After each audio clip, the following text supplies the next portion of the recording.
an Sionnach agus a chorra-gheal.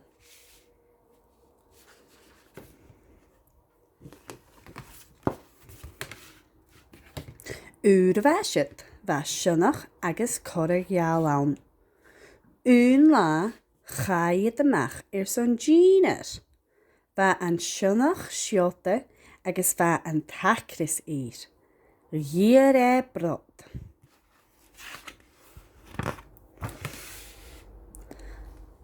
Chanar an gá brod ihe, thuairt a chorra-gheal.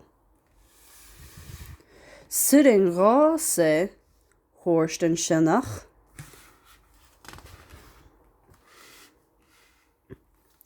Chan an gá pizza ihe, thuairt a chorra-gheal.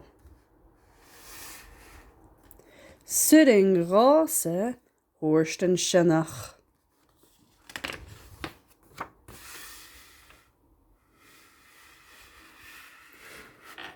Chan an gá ráiteach ihe, thuairt an Sionnach.